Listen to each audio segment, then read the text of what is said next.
was born in Omaha.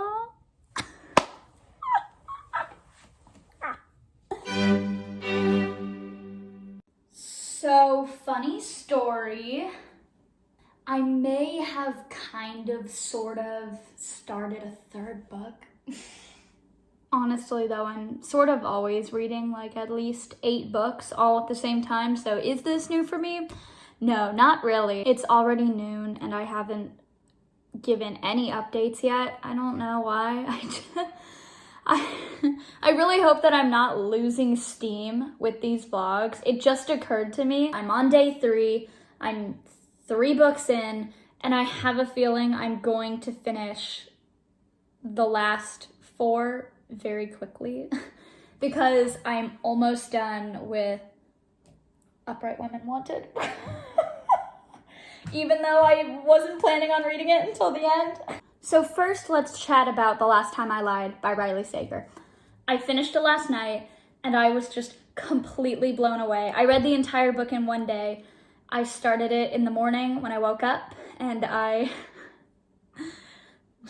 finished it at like 10 o'clock last night. It was just such a whirlwind experience that I couldn't put it down. I mean, I had to because I was at work, but every moment that I was not doing something else, I was reading that book. So the book follows this girl named Emma. When she was 13, she spent the summer at this like sleepaway camp called Camp Nightingale. But while she was there, each cabin has 4 girls in it. And so Emma was rooming with these 3 girls, Vivian, Allison, and Natalie.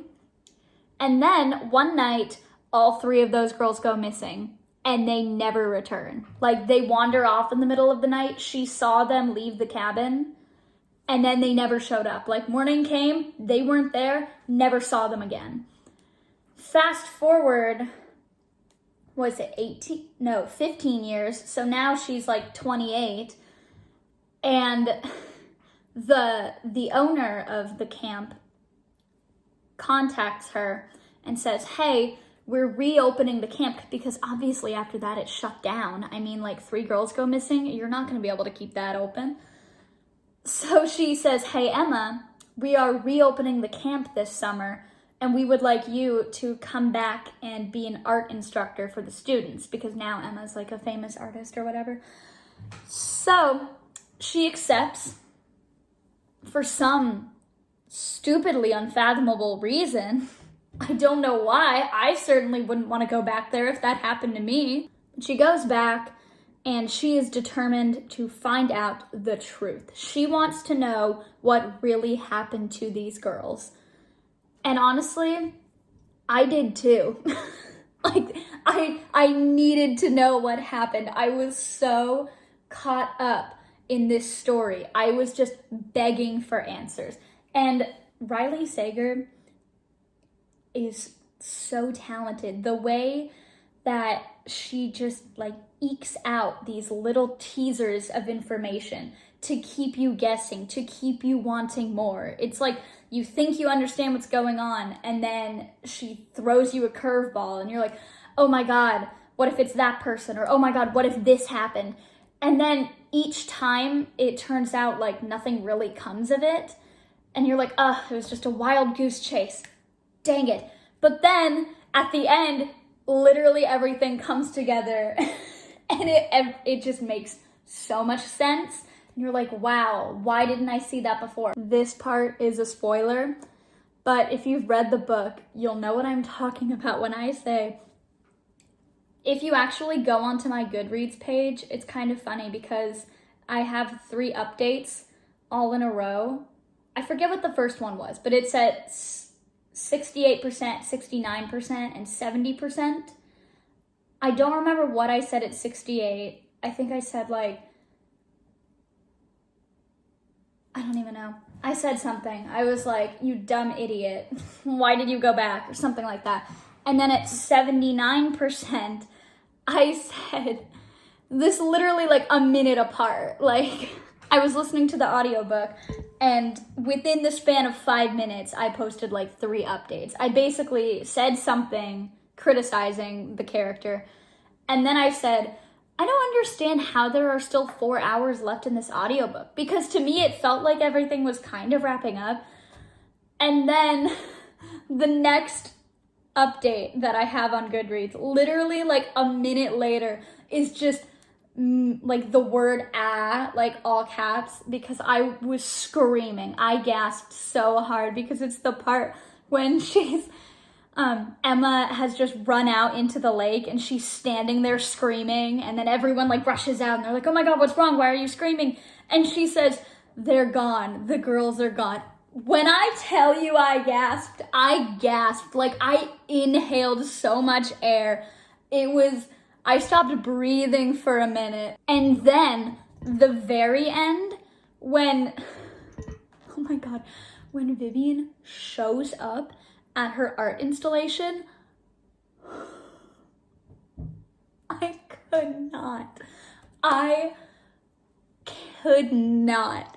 contain myself. I was freaking out. 5 stars. 5 stars all around. So next, let's chat about this boy right here. I am not finished with it. I am on chapter 21, so I'm this far. Let's talk about it. It is old legend that in the rainforests of Honduras in Central America, there is a city, the lost city of the monkey god. It's supposed to be this giant, ancient civilization among the trees that has just been lost for like hundreds of generations. And supposedly it's filled with riches and wonders, and nobody's been able to find it, or the people that have, it might not be true, or like, I don't know. So the first few chapters are really just background information, you know? So this guy, Douglas Preston, where is he? Douglas Preston is a writer. He writes for the New Yorker, or at least he did. I don't know. I've since looked up his name at the library, and he writes like some big long mystery series, so I'm not entirely sure what he writes. But at the time that this was written, he was writing articles for the New Yorker. He was invited to go on an excursion with these other people to find the lost city of the monkey god. However, the first few chapters are just background information, setting up the scene, getting the lay of the land, telling you all of the people that have tried to discover it in the past and how they've failed or they've succeeded but not as well as they were hoping to. So here comes this guy. I forget who reaches out to him, but somebody in charge of this expedition reaches out to him and says, hey, do you want to come with us and write about it for the New Yorker? And he's like, sure. Sounds like fun, finding a lost city. So that's what they do. Now this is where the book gets interesting. The next good portion of the book, like a pretty large chunk of it, talks about the actual trip there. So first, they use this this mapping system called LiDAR. It's literally just like sonar, but it's more high-tech and more securely under wraps by the US government. So they spend quite a few days flying over these big stretches of land, mapping it out. Finally, they have enough information, like enough data, to make a 3D map. And when they see the photos that it creates of that map, they see like actual structures, things that look like pyramids, things that look like big square, like town meeting-esque kind of halls. They see something that they think might be an old ball court for where they played sports. Like these guys start freaking out because they're like, oh my god, I mean, we thought we would find the city, but like it didn't feel super real until right now. Next, they actually go into the jungle to explore the terrain. And that part is also very exciting. They encounter one of the deadliest snakes in the world. They encounter lots of bugs. It gets super muddy because it's raining all the time. And eventually they find some stuff. It's not as grandiose as I was expecting. You know, they don't find like You know, The Lost City of Atlantis, like that movie, or even, what's it called, like Journey to the Center of the Earth? Is that what I'm thinking of? The one with The Rock. There's a new one with Dwayne The Rock Johnson and Vanessa Hudgens and Josh Hutcherson. That movie, maybe that's not what I'm thinking of. I don't know. There are lots of movies where they find ancient civilizations and they're just these like giant cities with all of this wonderful stone structures, and they're beautiful, and you're like, oh my god. That's not really what they found. They, because whatever happened to wipe out the civilization that lived there, basically the ground is like raised up. So they can see all of these stone structures like sticking out of the ground, like the tops of them. And they're like, oh, we can tell what this is. And I'm like, how can you tell what that is? But they're archaeologists. They know what's up. So they definitely found the city. It wasn't quite as impressive as I was expecting it to be, but they did find the city. However, they only have 10 days to be there before they have to return the helicopter or whatever that they flew in on. I don't know, something like that. So they leave. And that's where it ends about their trip, at least so far to the point that I've reached. After they leave, he starts talking about other archaeological expeditions to explore the rainforests in Honduras, but not specifically the lost city of the monkey god, like other random archaeological discoveries, which is cool.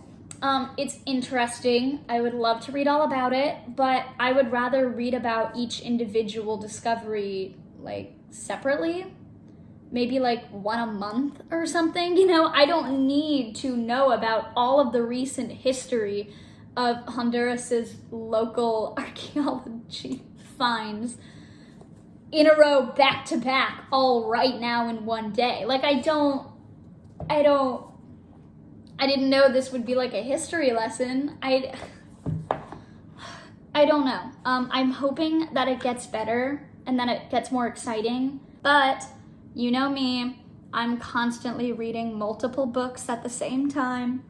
So since I was so utterly bored with this one, at least for the time being, I decided to put it down, step away, and I actually started reading Upright Women Wanted by Sarah Gailey. As a matter of fact, I'm almost done with Upright Women Wanted. I have about like 1.5 chapters left, and they're pretty short chapters. Like, I don't have a lot left. It's just such a short book. It just flew by, you know? I was bored with that, so I wanted something new. So I was like, okay, I'm just gonna sit down and read a chapter of this to kind of like refresh my palate, and then I'll see what I want to do from there. But I just kept reading because it was so good. It's so good. I can't believe it's about to end. That's the one thing. I feel like I'm going to be left with a sense of lacking because I feel like I haven't even finished yet. But I feel like there's so much more that could be done with this world and these characters. I mean, Sarah Gailey built such a fantastic world and gave us so many clues of like the government system and the resistance and everything going on. And yet it's only like 146 pages. The book is about this girl named Esther. The book follows this girl named Esther. She just witnessed her best friend and a little more get hanged for having rebellious propaganda, something like that. I don't know. Like, she had restricted material or unapproved materials, and so she was hanged. And now Esther is engaged to the same man that her best friend was engaged to, like an arranged marriage. And she's like, no, I'm not gonna do that. So she becomes a stowaway on I think it's a wagon. In my head, I had it that it was just this really long train of cars. I think I was, my brain was still focused on The Institute by Stephen King, because in that book, Luke stows away in a train car, like a boxcar on a really long train. But they're in like the Wild West, in a weird futuristic dystopia version of the Wild West, at least. So like they don't have trains like that. they're riding on horses with wagons. So she stows away in a wagon, which I feel like is much harder to hide yourself in. So I don't know how she went unnoticed for like 2 days, but she did. She was a stowaway. The people who drive the wagons with the horses and all that are called the librarians. I don't know why I did air quotes, but like they're not your typical librarians. I guess that's why. They go around from town to town passing out approved materials, which I'm not entirely sure what that means, but it's basically like books that your school would deem appropriate. Very simple, non-excitable, watered down books. Except once Esther joins the librarians, because she's like, oh, I want to be a librarian, please, I want to do good, just like you guys. The librarians take her in, and she realizes things aren't quite as they seem, because these librarians are actually working for the resistance. We love to see it. A lot of them are also queer, which is why they work for the resistance, because it's not socially acceptable. There's also non-binary rep, which is great. It's just a really fun, sweet, action-packed little book, but I feel like this could be a whole trilogy. This could be the new Hunger Games, only better. I mean, they give hints of like how the city works, how the government system works. There's an assassination. We don't actually see it, but we know that it happened. There's a resistance.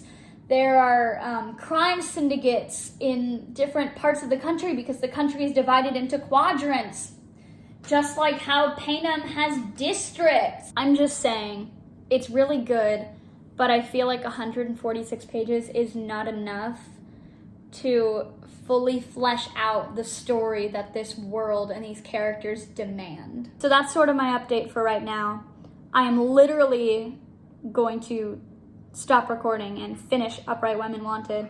And when I'm done with that, I don't know if I'm going to continue reading this or if I'm going to start The Wizard of Oz. Because here's the thing, if I start The Wizard of Oz, then I will finish it today, because I have the audiobook and it's only like 4 hours long. So like if I start The Wizard of Oz, that means that I will finish it today. Do I really want to have 4 books, 5 books? Do I really want to have 5 books read on the 3rd day of the readathon? Because I don't know what I'm gonna do after that. I mean, I guess I could find other books that also fit the criteria and just like do 2 books for each challenge, but I don't know. I don't know what I want to do. But also, I have a lot of really good books checked out at the library right now that I am dying to read. So the faster I finish all of these challenges for the reading rush, the sooner I can start reading those books. But I feel like it's weird to finish the entire readathon in like 4 days. Like that just doesn't... What am I gonna do? Just stop vlogging? Or do I start vlogging the other books I'm reading? I don't know. I don't know what to do. I don't know. I didn't expect this to happen. I am notoriously bad at participating in readathons. So far this year, I have not been able to finish a single one. I only read like 2 I read 1 book for the contemporary-a-thon. I read 3 books for the backlist readathon.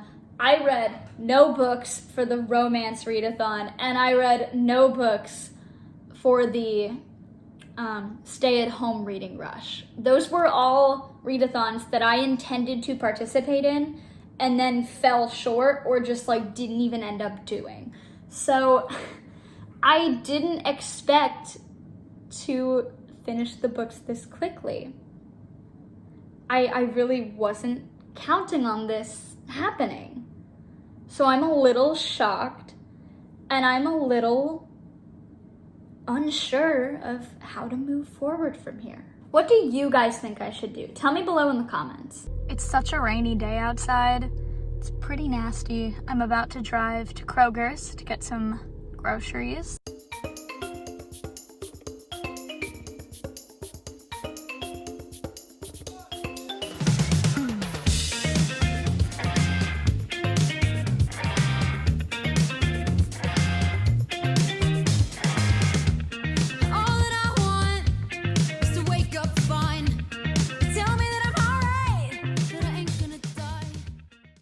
Now that I've finished this,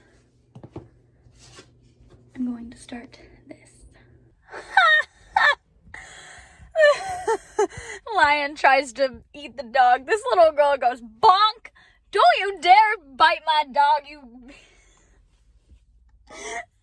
She just slaps him on the nose. So the audiobook of The Wizard of Oz that I have, I got for free on Apple Books. It's narrated by Titus Burgess, and it's literally, quite possibly, the best audiobook I've ever listened to. He does such a great job. I also, you know, you watch the movie and you're like, oh, it's The Wizard of Oz. But reading the book, it just feels so much more whimsical. I think because they often repeat themselves and they talk more jovially, I guess. Is that how you pronounce that word? I don't even know. Overall, it just feels so much more fantastical, and I love it.